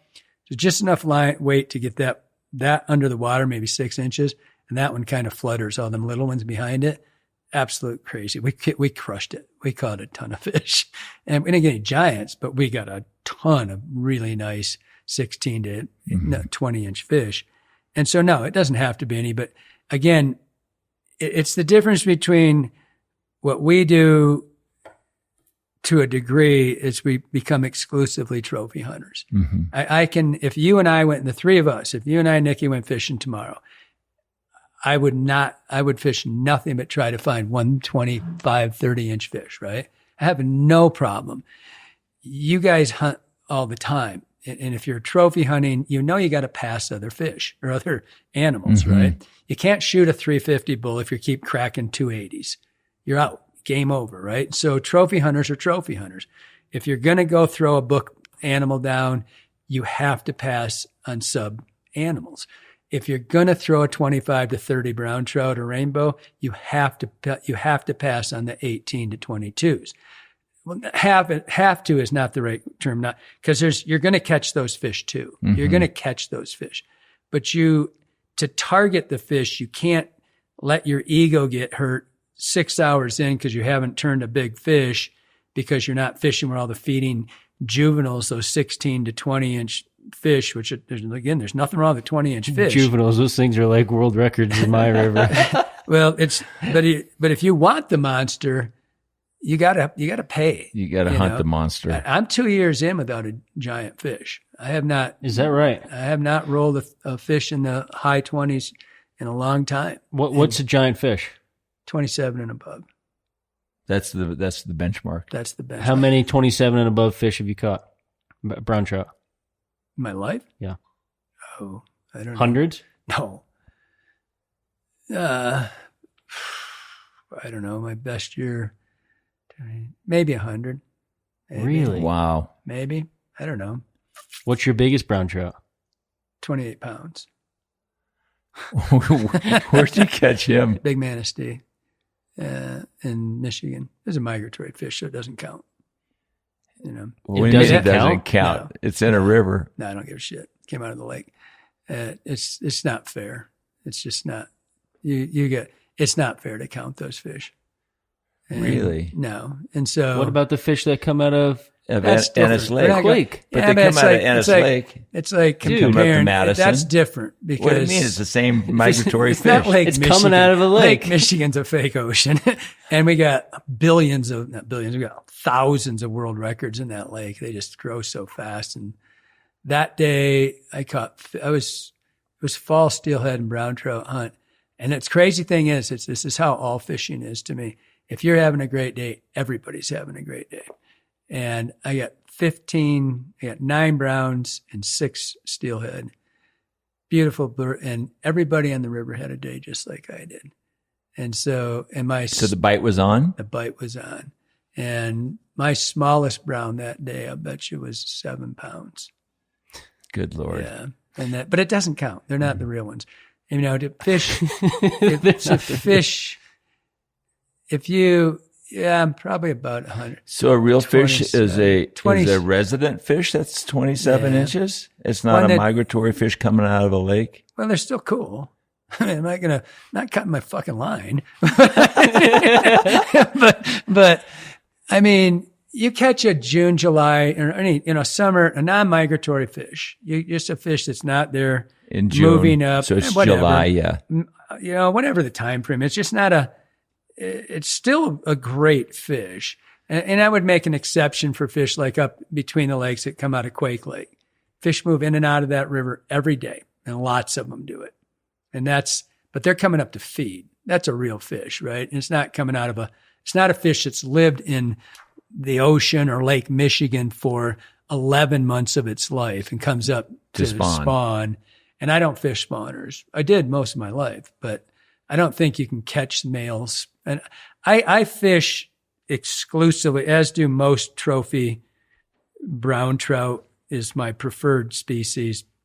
I don't shun my, 25-inch rainbows, but they're hot. But a male brown trout's what you're there to target, right? Just because they're badass looking. And so and they're tough. And so, but once they start sniffing those hens, they don't eat. They just quit eating. And you just snag way more than you, even if you get them in the face, you still snag most of them. So I don't do it, but I'll go below those. I'll look for fish that aren't within, say, 50 yards of spawning areas, and I'll fish those because they're still on the push, and they'll eat. You don't see them. That's once I can see a fish on anywhere near gravel, I just leave. I did a video on it. I said how to fish I did a YouTube, or it might have been a Insta thing, but it says how to fish a bed, and I just walk away from it. And just that's how you fish one. You just leave the goddamn things alone. Leave them alone. Let them spawn. That female. And females in particular, we figured this out a long time ago in the Great Lakes and the steelhead. You get a ripe hen she's actively fanning, and she's going to throw her eggs any time. If you hook her, she'll abort her eggs, and you'll see them just she'll abort her eggs just in case she's going to die. And so you just lost 5,000 potential fish. Do you think rivers should be closed during certain parts of the year or certain sections of the river? Absolutely. I wish they'd close this river. I've been fighting for it since the day I got here. I wish they would close spawning areas, like between the lake. If they simply closed the between the lake section on this river, it would break my heart in one respect. It's where I fish October, November, and December, and I'm searching for those big browns. But I would give that up in a minute to know that it's your spawning habitat. What the hell? Why are we fishing spawners, right? It's such an antiquated thought process that you're going to do all this shit about keeping your hand dry and don't fight the fish too long and don't do this and use barbless and blah, blah, blah. And then you go up and let people fish the sumbitches on the beds and just rape the shit out of them. Mm-hmm. And it's the most sacrilegious. It's terrible. And it's the most active. It's the most, most of this river's catch and release. And up there you can kill them, right? And so, which I don't have a problem with people killing fish. If you want to eat a fish, great, go ahead. But I just truly, and I'm probably because, our generation, we grew up with seasons. And I really dug seasons. I really dug the fact, I don't mind having certain areas that are open, want to fish all year. I mean, live here for 25 years. I can count on my hands and toes the number of anglers I've seen up here in the winter. It's just nothing. Best dry fly fishing of the year. February, unbelievable. All midges, 11-3. That's all you got. Don't have wind, it's going to have the best day of your life. Fish are kind of lethargic, but you'll see people do it now and then. And if you want to leave a section that's non-spawning and that's one thing. But I really dug when we were kids and you had opening day. And it made we tend to be, not you guys, because you're hunters and you season fish and you go for things, but it tended to be this big event. Opening day, man. You just planned like for ski weeks. Season too. Absolutely. Same thing. It's like you're down scraping on your skis and shit. Let's go, man. We gotta get ready. And so I really dug it because it made you did other things. Like Russ Madden, what I was talking about earlier, one of my favorite people on the planet. And he's an incredible angler. He has a countdown clock on his website or his Facebook or whatever it is to hard water. Countdown to hard water. He'd rather ice fish than anything on earth. Jim Harrison, you remember Jim? Yeah, writer? Sure. Jim had a short story. Jim's from where I was from, Traverse City. And I used to tie for him. He was fine. But he had a book, in one of his books, he had a short story that says, Ice Fishing, the Moronic Pastime. And, and Russ, like his countdown, it's like kind of, it would be hard to fish tarpon 365 for a long time, right? So even though you love it to death, but that break is kind of cool. And it's kind of cool for the fishery to let that thing die off, or not die off, but the people to go away, leave them alone.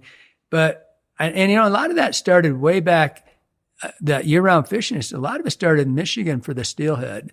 And they started opening early season. I told you, when I asked my dad why he didn't know about steelhead in the Great Lakes, because my grandparents owned the headwaters, you'd think they'd been there. And his answer was, well, dumbass, we had a thing called a job.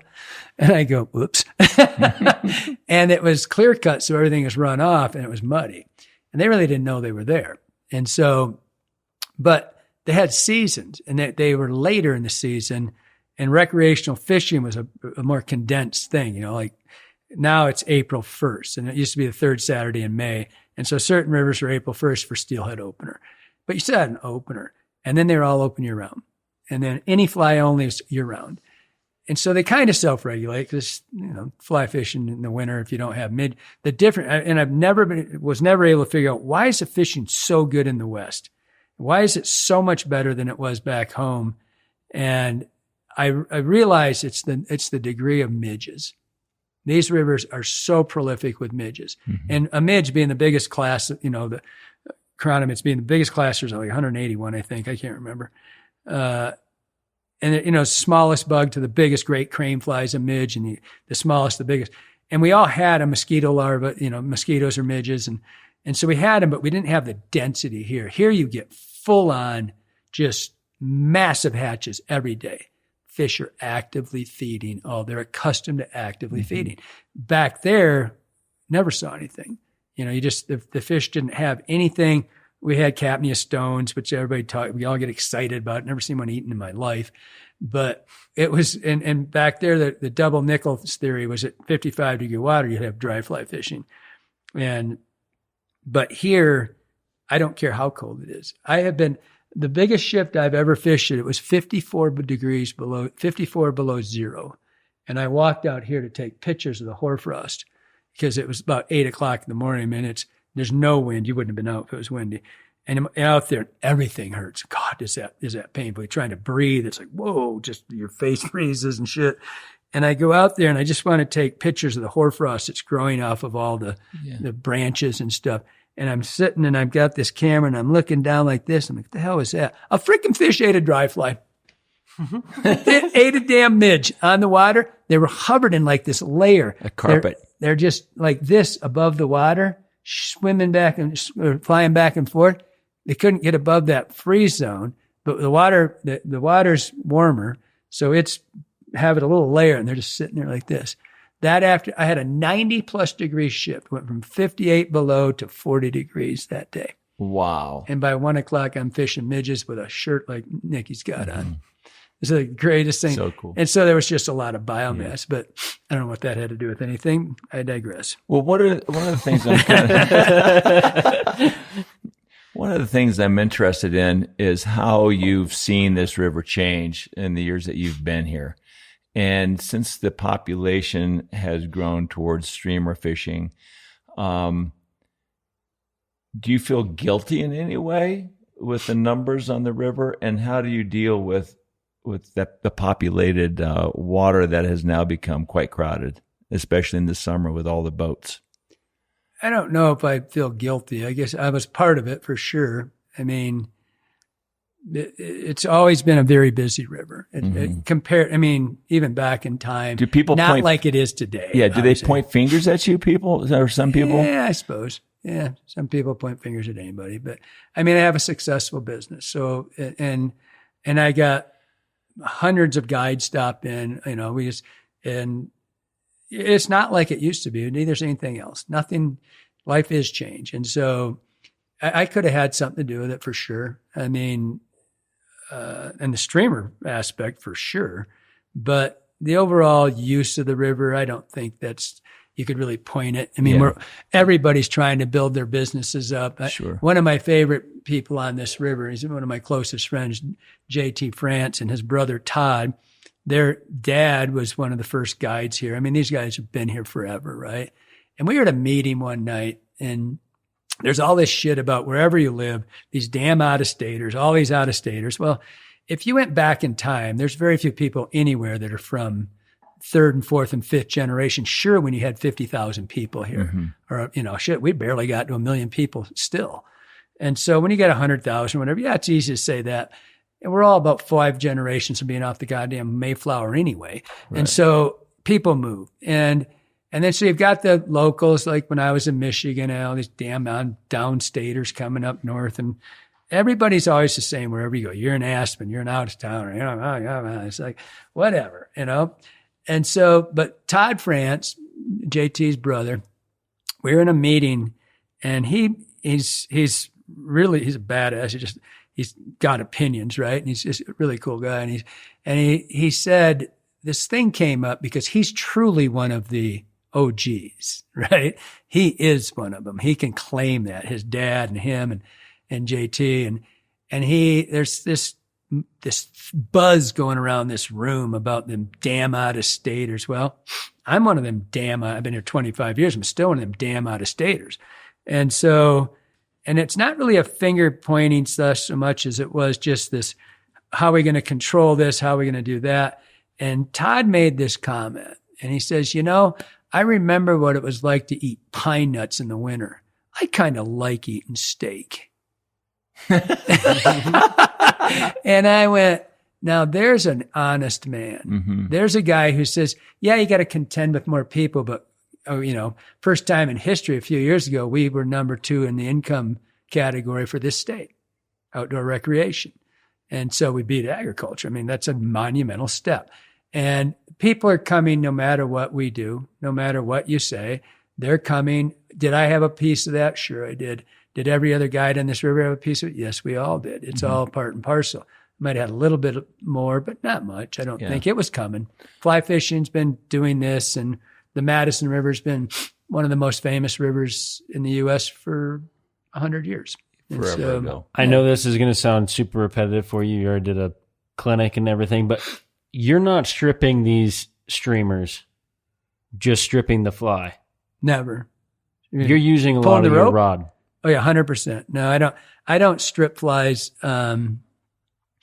with my hand. I don't pull the rope. I don't do that. I mean, as I've said 100 times, no such thing as never, no such thing as always.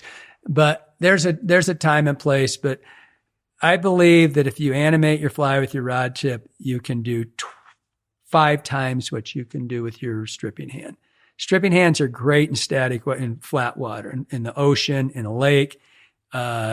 You can do some pretty good things with a fly. You cannot do that when the current's carrying it. And you cannot get that active kick in the ass that you do with that sharp trap of the rod tip. So you're jerking the rod tip and stripping the excess. Correct. And then it keeps you, the jerk strip is like the idea that, like, if you try to do 3 movements with your fly with pulling the rope, it's just not possible. If you can't do it fast enough. You get this one movement, but then you think you're doing it. And if you watch people doing it and you watch somebody that's even moderately efficient at doing a jerk strip and go tap, tap, tap, fly goes, does whatever you ask it to. Big stalls, big runs, big, 3-4 inch movements a foot or 1 foot. It doesn't matter. But you gain a control that you do not have by pulling the rope. Period. End of discussion. And I'll make a pretty bold statement that when you, having taught and mentored hundreds and hundreds of people, particular people your age that come in that have not a real set idea so much that like, oh, this is how you do open-mindedness. I mean, that's what I think one of the most impressive things at 65 years old, and to watch the transition of anglers. And I, most of the people I'm talking about aren't even around anymore, but there was an arrogance to our sport that was so freaking huge. And it was like, there was this is how you do it. And there was this set ways of doing things. And if I called it the Ted Williams era, if Ted Williams said it was right, damn it, you could take it to the bank in Denver. Right there it is. If Ted does it, that's the boat you're buying. And we rode that pony out, and it's going and it's going. And if one, celebrity said that, then it's instantly right, no matter if it was or not. And then your generation, you're 30. Your generation comes along 10 years ago. You're 20 when you were 20. And suddenly, and if you look at how things progressed, you've got the information highway come out. Here it is, the internet. And suddenly, if Kelly Galloup says this, well, they'd believe it was Kelly. Somebody, just kidding. But I mean, if somebody says this, you guys didn't just, okay, eat that, cook. You guys started questioning things. Your generation, Johnny, Braden, all those kids that work for me, all of them are, other than Johnny, he's 40, but he comes into that generation, and they didn't just believe it because Andy Mills said that's true. They started questioning us. Why? You didn't question Lefty Cray because 30 years ago. It was a lack of information. Exactly. Yeah. Because if it was only magazine, and here you go and you're looking at, oh my God, it's Lefty, right? And it's like, holy shit. All of a sudden your generation comes along, you start reading reports. Oh my God, this guy says this rod sucks. This guy says that. Oh, that's not right. This is bullshit. And then we got you got the Korean sticks show up. You got Temple Fork, and you got Reddington, and you got Douglas, and all these rods. And people your generation are picking them up, and they're going, pick up that $900. I don't see the difference. Mm-hmm. And they weren't afraid to say, I don't get it. And then if you got a modicum of integrity, you say it's because there isn't one. Well, that pisses off the world, right? I did a thing on $1,000 rods, and guys were like, that, you can't say that. I says, well, it's true. It is true. There's not enough difference to know that there is any difference. So your generation started questioning everything I said. You know what else they did? They went out, but they actually went out and did it. Yeah, but you were the first disruptor. Well, there's only one OG. That's the one that goes.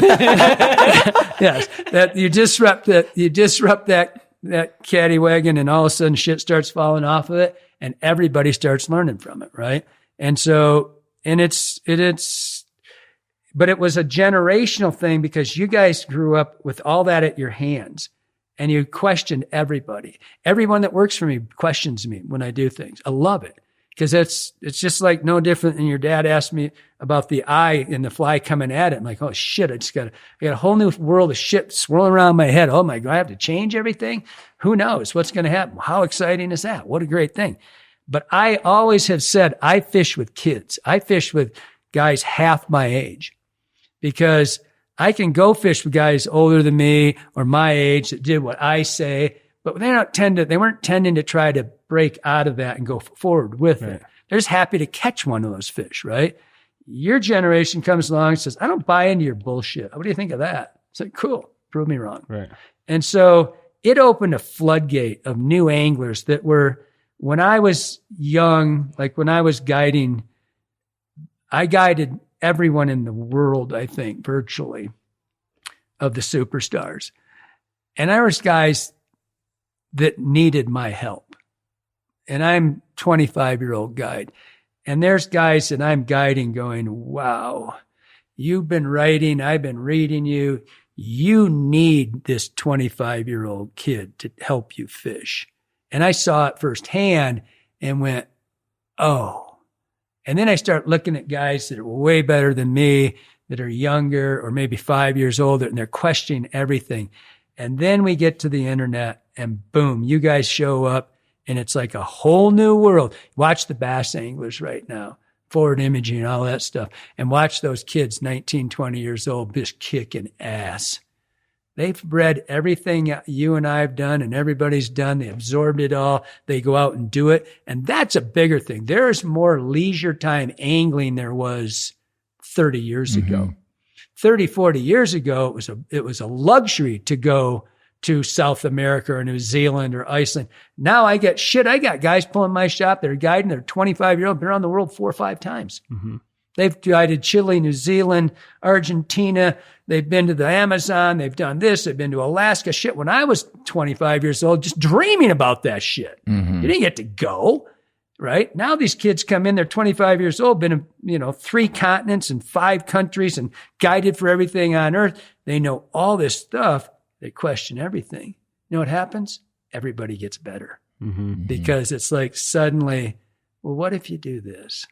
And that is part of the original about the growth. And now you see there's a lot of full-time leisure anglers, right? They're everywhere. I sit in my shop and watch 50, 100 people an hour walk through that door.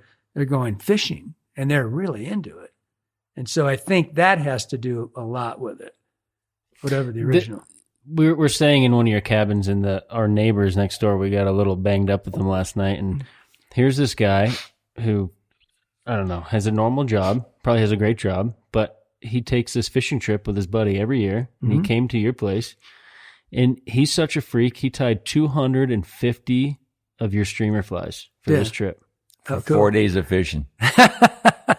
That's because you have a cult. Yeah, there's 250 streamers he tied for 5 days of fishing.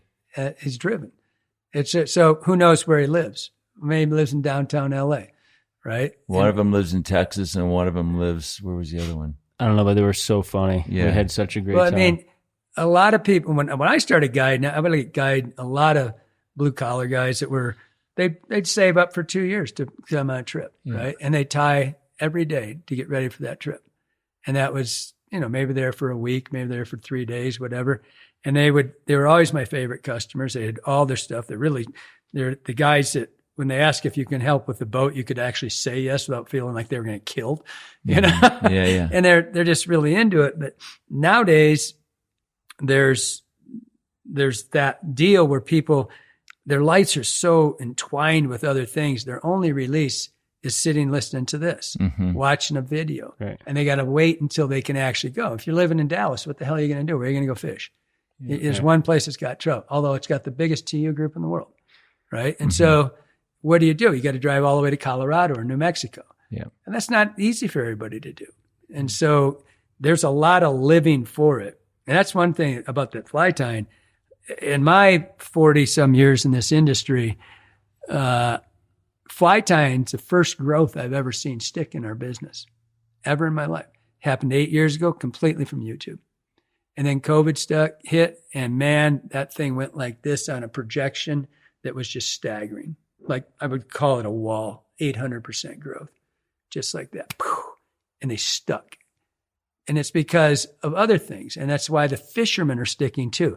You can go and watch Kelly Galloup tie a fly or Davey McFeel or Charlie Craven. Don't watch those guys because they're really good.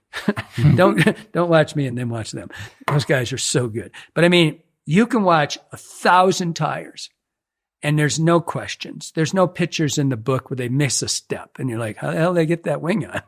And you don't see the finished fly, right? You get to watch everything forward, back, forward, back, forward, back. I can't stand Galloup. There's a meme out there that Brian told me that whenever I go like this, if I've got my glasses on, if I've got these, if Kelly ever goes like this and leans in, fast forward 10 minutes.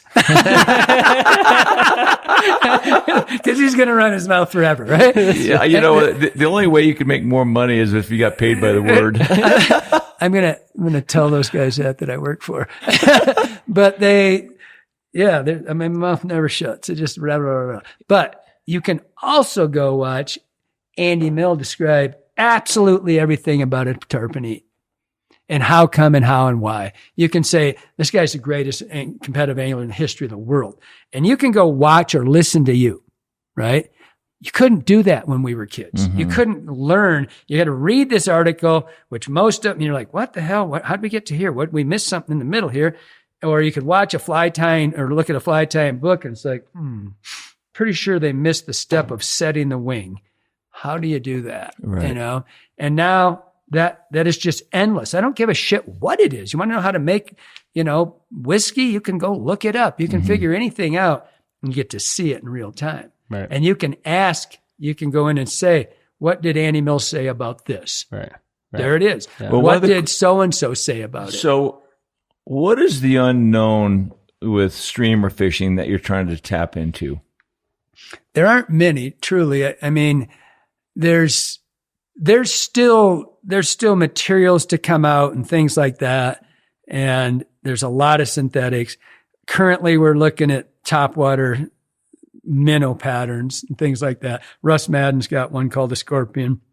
All my guides are just racing this thing out. Daytime topwater is kind of the new thing for the kids. Topwater bites. Topwater bites. They're just. You're trying to emulate a Zara spook?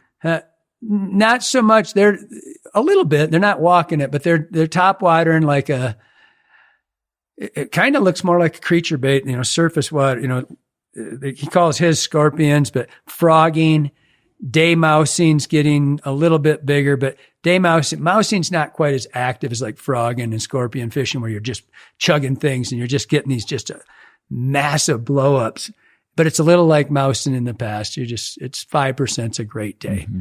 If you get 5% of your blowups, but it's so freaking visual. Yeah. And you see these trout do not like shit going over their head. They do not like things running away from them over their head. And they will make fools of themselves, but the connection rate's not there yet. I don't know if it's hook orientation's what it is. When I was mousing, I tried so much shit. Weighting my mouse was, I caught like 20 mice and weighed every one of them and to see how much they weigh because our flies were too light, weighted my flies and instantly had a better take ratio, but it really was sucked still. And then putting hooks in their tails, putting them in their heads, putting them here, putting them there. The bottom line is they blow them up to kill them. They bash them and knock them out of the water. And they're not trying to eat that thing right in one bite. They try to kill that thing. And so the scorpion bites and stuff like that, Russ has always been one of those kids that's on the leading edge of this stuff. And so that's probably the only thing really left right now. Mm-hmm. We've just dissected the shit out of the dry flies and all the emergent cycles. And then the Euro stuff shows up And it kind of blows a hole in all the shit because you're taking this shiny, soulless piece of shit fly that catches fish twice the rate of a real fly, but it's got no soul, which I'm always getting shit for. I just did a podcast with April about that with George Daniels and I and Nick from down south, and I forget where he's from, Australia, I think, and April. And it was like, and I'm always putting that clickbait out just to piss people off for fun. And it's just that they got such thin skin. And so, but it's like, there's no denying how great they were. I mean, and then there's the whole, is it fly fishing? Isn't it? Who gives a shit? Just have fun. But but we've dissected everything. And now there's just really fringe areas left to do. Right. Like topwater, trout. And it's not new, but nobody's really like come up with a series of flies and, doing that. And so that's about the only thing I can see that's left. I want to backpedal just a little bit. On your retrieve with those fly, with your streamers, you're using the rods and you're jerking it with the rod tip. I think it's fascinating what you learned or what Shaw Grigsby told you. Oh, Shaw Grigsby is one of the greatest bass. And for fly anglers, and I'll tell you, there was a point when I actually did this 30 years ago. I put a smallmouth, because I lived on Lake Michigan, the greatest smallmouth fishery in the world. And I had 30% of my shop was gear. And I'm telling you, fly guys didn't like it. They didn't like walking in there. One of my good buddies back home, one of the best retailers I've ever known, Mike Schultz. He has Schultz Outfitters in Detroit, or in Ypsilanti. Just a great guy. And he's pioneered smallmouth fishing in the rivers down south and created an entire industry down there. And just a spectacular human being, right? Always upbeat, always fun. And he was doing this smallmouth thing, and we get talking about how intense the competition zones are in the bass world. Whereas opposed to here, it's illegal to have a competition in Montana for fly fishing, right? So we don't really compete. And now the world guys do, and they go other places, and they do it here too. And so I always liked that. I always liked competitions. I always think it brings the best anglers, like you competing in that. Anybody that didn't follow your career and try to garner what made you win so many tournaments is an idiot if they want to do that. And the same thing with what the bass guys do. And so I watched the bass guys, and there was a period of time when Shaw Grigsby, and he had a show forever, but he was still competing in the big spotlight, right? He's in the top 50 guys. And that starts with literally millions of anglers that attempt to get up there. And now there's full scholarships in college. There's high school things, and there's scholarships to college for bass fishing. And if you win those tournaments, you go to the BSS, which is the big show. If you win that, you step into the big stage. For a day, you get to go try. But you always have to re-qualify. You don't just, if you win it, you get to go in that year.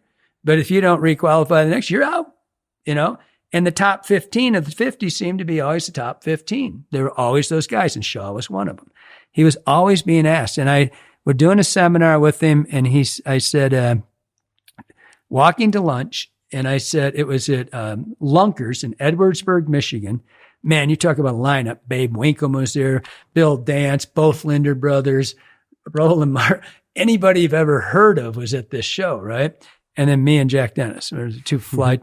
I did a thing, and I think in Sacramento, California, with a guy, and I think his name was Shep. He had a lure company, and he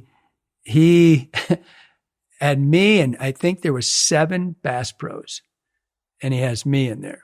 And every time it come to my turn, he'd go, "What do you think, feather flicker?" What a blast that was. But at any rate, and I think Skeet Reese was in there. I'm not certain because he hadn't won the show yet, but another guy that's always in there. And I follow all these guys. Just fascinated how in depth they are with their stuff. So I'm asking Shaw, and we're walking, down to the restaurant in the building, giant place, 42,000 square foot, I think. And I said, "What's the difference between the top 15 and everybody else? Because you guys are always there. And you would think if you could just throw a lure and reel it in, there'd be a lot of people contending for that $10, $20 million a year these guys can make." And without a blink, I swear to you, in 5 steps, he said it's their ability to move their lure with their rod and not their reel. And that's the jerk strip. That's what you are the reel. Your stripping hand is the reel. And if it's truly the ability, if that's what separates guys making $5-10 million a year and the guy that's trying to get there, and it's truly their ability to move their lure with their rod. And if we can't garner what he just said and say, well, then if that's the case, and this is my reel, me stripping on the line, and if I can make my rod tip start making my flies erratic, then I'm a fool not to pay attention.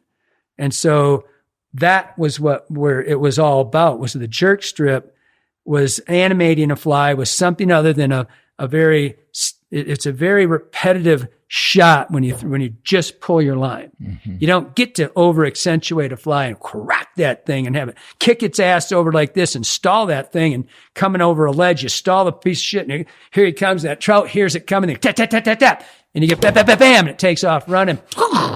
Game over.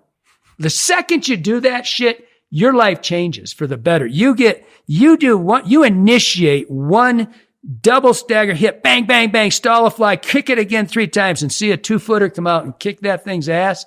You know you did it.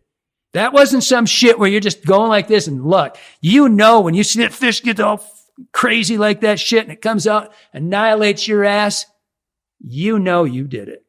That's the difference. You throw a dry fly out and it eats it, it's great. It's nice. It ain't stranglehold. It ain't stranglehold. And so that's what makes it so your generation, there was a thing, I almost drilled this guy in a bar one night. He was just pissing me off, and we got in this argument about competition fishing. And he was some junior editor, some shit. I don't remember what he was. We're all sitting in Marlowe's, drunker than humanly possible. And we get talking about the new generation. And I said how I liked competition. I'm always making fun of the guys at Euro Nymph and do that. I love it because they're making great anglers. And people get bored with just doing that, and they'll go into dry fly and they'll go to streamer. And they told me I was ruining fly fishing with streamers. People all over the country told me that shit, that I personally was ruining it. Okay, great. And so I said, well, it's one more thing. You can still go dry fly. Nobody's forcing you to throw a streamer. Well, if you're ruining it, why are so many people doing it? Well, because it's fun. You catch exactly. big fish. We just said, play stranglehold. That's all you got to worry about. Here it comes. Let's kick some butt. You can always go fish dry flies. I do all the time. I mean, July is I don't do anything but, and a lot of times I do it, but you get better the more things you learn. I forgot what we were talking about. What were we saying? And so, where were we going? I started thinking, Shaw Grisby. No, we talked about Shaw. No. But we started with that. I forget what we were going on that rant, but I'm sure it was a great idea. People were talking about how you ruined fishing. Trout fishing. Yeah, but it was something before that we were talking about. You have to rewind and let me I don't know, but I got a question for you. It was. So if I go back home and I'm fishing the lower Colorado, give me some points. Let's just say I'm looking for a fish over 25 inches. Copy. I only want to catch a monster brown trout. Mm-hmm. Give me some of Kelly's guidelines.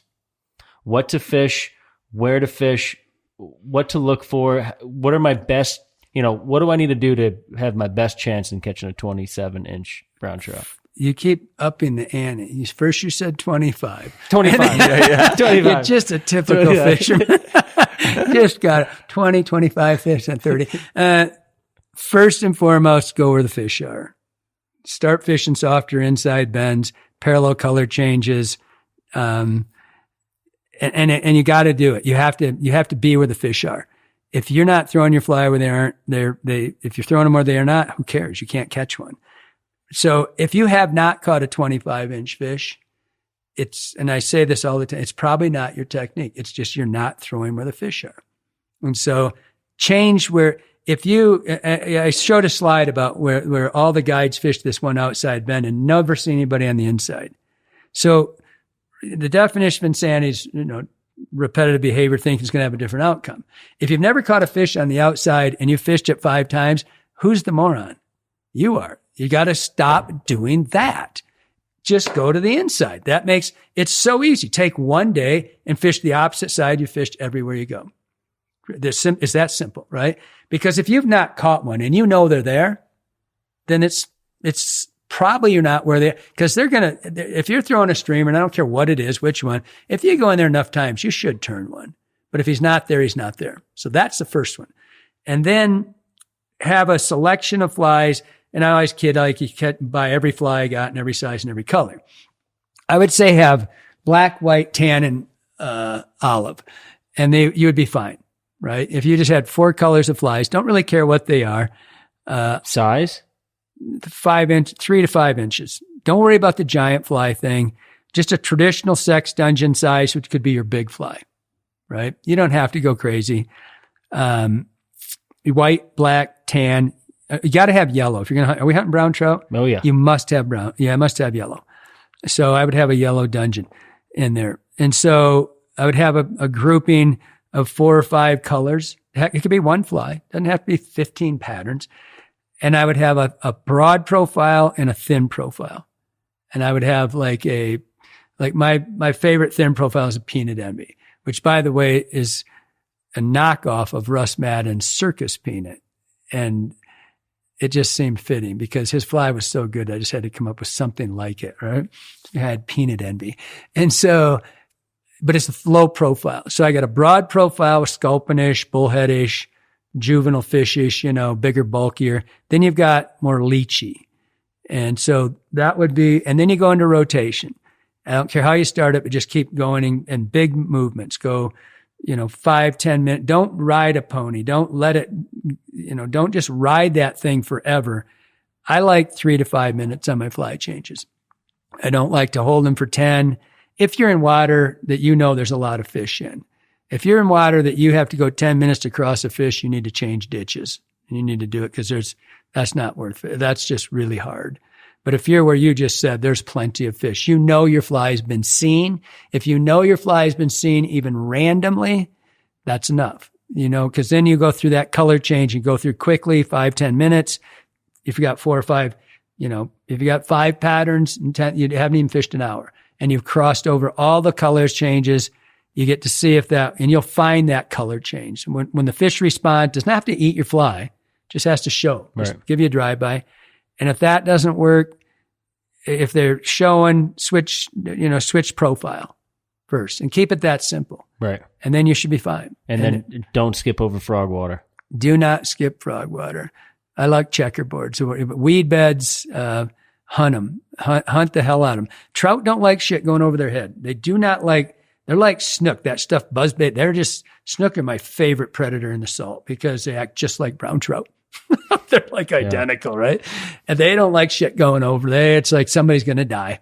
You're getting your ass kicked if you do that again. And here you come and boom, it happens, right? 250 grain tinking line. As a norm. As a norm. Yeah, as a norm. That's a good middle. It's on your 6 and 7s, 250s on a 7. If you're running foot traffic on a 6, then I'd say 200. And you're not fishing deep. And that's the big thing. You're not going to go out and traditional, like everybody says, well, I'll run a 270 shovel or I work for Cortland now, right? And so I'm redesigning all these lines and working on theirs. They have a 250 dredge, 25-foot head, which is a type 6 sink. And that would scare the shit out of most people. I just shot an entire day on it, fishing mostly 18 inches of water, never touched bottom. You start these things, the fly hits, that's the most important thing in this whole equation. When your fly hits, it hits like that and it throws out that wavelength and you got every fish in that within 20 feet on alert. And that fly hits and you take off running instantly. You move that fly, you move that fly, you move that fly. And so that's the impetus for the fish to come and get it, right? You're running a 250 grain line, 25-foot head. They're integrated, so they're going to an intermediate or a floating line behind it. 3-foot leader. 3-foot leader, and you rip that fly. As soon as you hit and you start retrieving, you can fish 6 inches of water if you wanted. We don't let our flies swing to the bottom and go through, and it's the line's called a dredger, but we don't dredge. That was a term for swinging flies passively in the old days, right? We fish most of those fish are going to be in less than 3 foot of water, even if the water's 5 foot deep. They're going to be edged out or tailed out. They're very seldom. Big boulder fields can make them ride a little higher in there. But most of those fish are going to come and get it, even if you're 2 foot.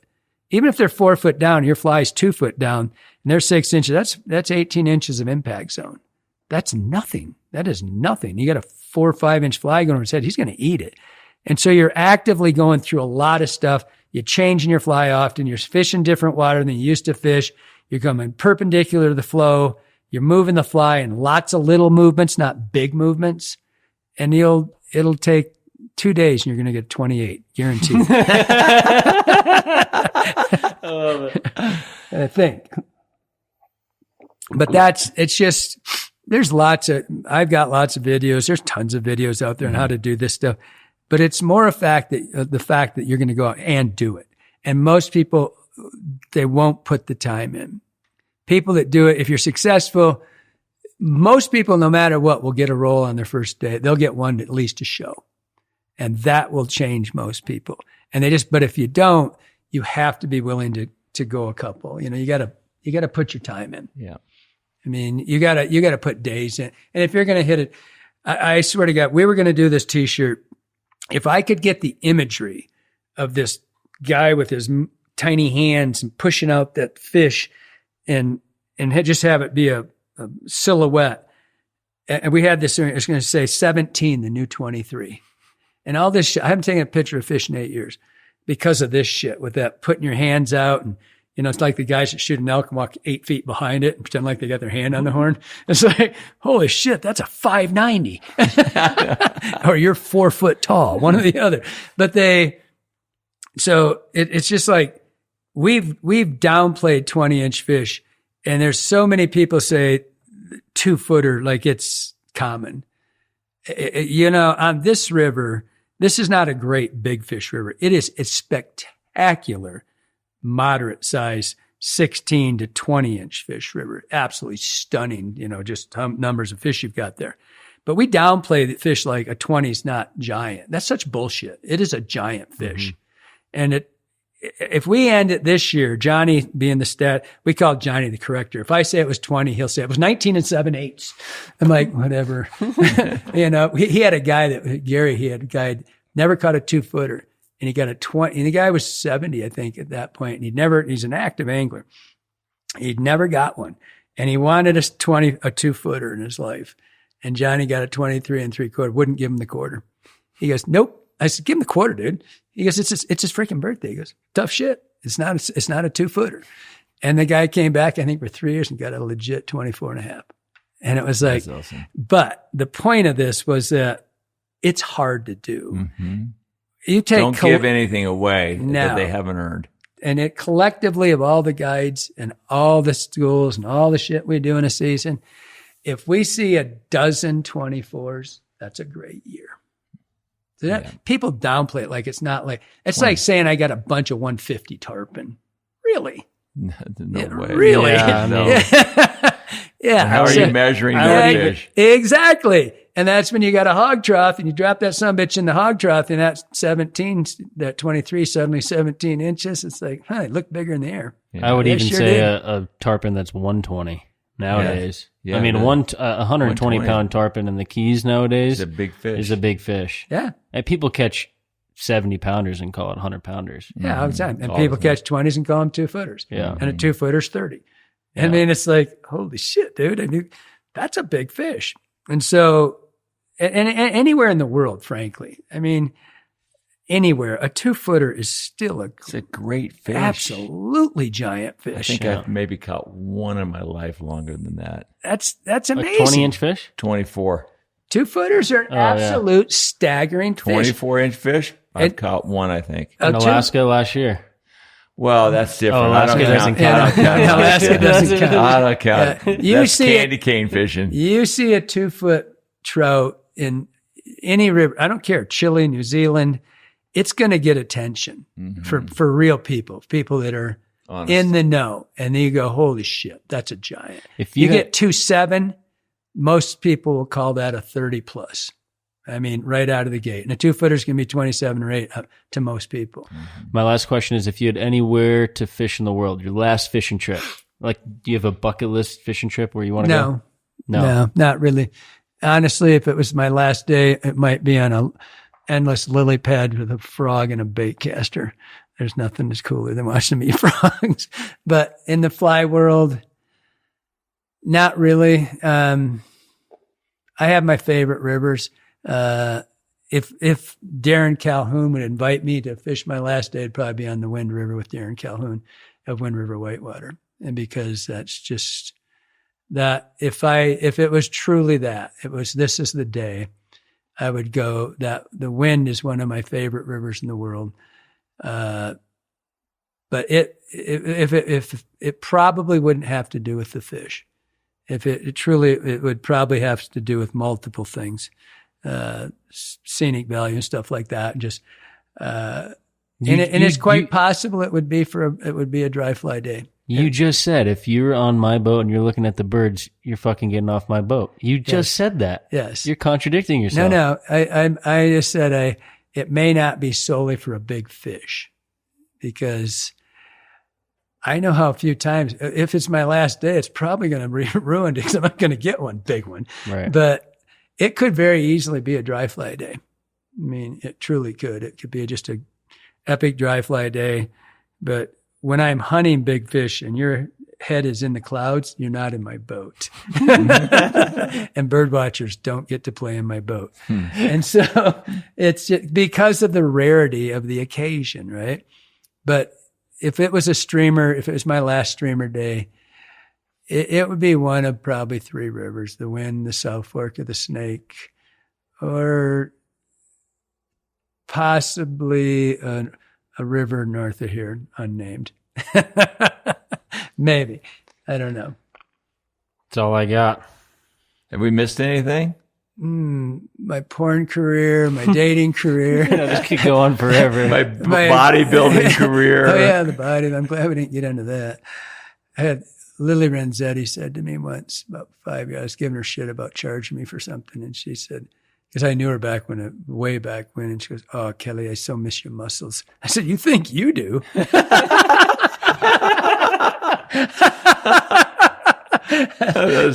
No shit. Very good. Seems like every year I miss a lot more. It's like, son. But no, that was fun. That was a lot of water covered right there. Well, thank you so much. It's my pleasure. Yeah. I need you to come to all my seminars because I loved feeding off of you. That was a blast. It was fun. So many correlations between the tarpon and the things that aren't really, never really thought of in my life. Mostly because I'm such an advanced tarpon angler. I mean, I've caught a couple. Well, Nothing Kelly, bigger than that, though. Yeah. I'm going to end it. Thank you so much. Thank you. Yeah, you're very hospitable. And my pleasure. Great. You're always welcome to come back anytime. Really appreciate it. Want to come back and guide in the real world? Come on up. I'll get you up in the here. real world. Yes. See you, Kelly. See you. What I saw is West Side Story. What I saw is just a